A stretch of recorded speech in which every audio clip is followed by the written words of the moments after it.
Ya, teman-teman, saya sedang berada di salah satu situs sangat penting dari Kerajaan Aceh Darussalam.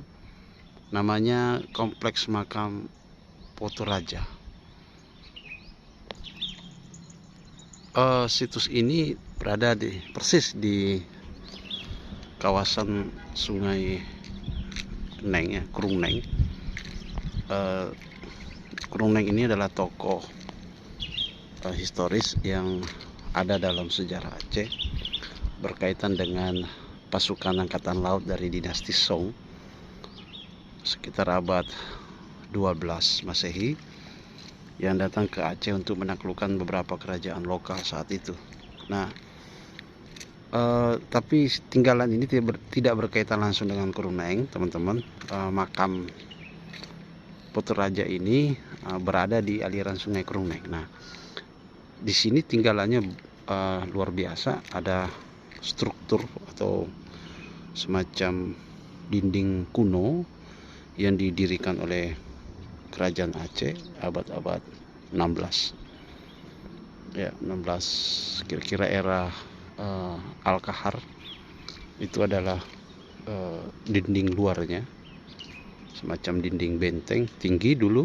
Menurut laporan warga di sini ketinggiannya lebih dari 3 meter dari situ, ya. Artinya dia terbenam ke bawah. Kemudian ada struktur lain bagian dalam. Ini posisinya struktur dalam yang menjadi pembatas makam-makam kuno yang ada di sini. Yang menarik, ini ada satu batu jenis granit, teman-teman.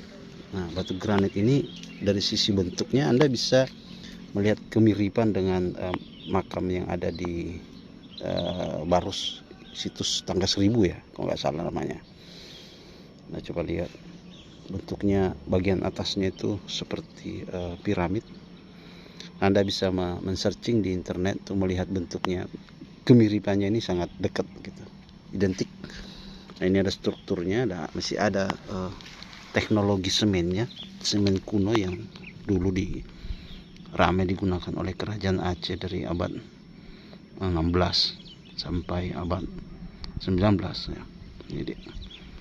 Ini batu-batu yang didatangkan khusus ke sini. Ini batu ini tidak ada di lingkungan ini, teman-teman, karena lingkungan sungai. Terus ini ada makam-makam kuno yang juga luar biasa. Coba lihat, ini ada badan makam dengan ukiran yang khas banget dengan Kerajaan Aceh.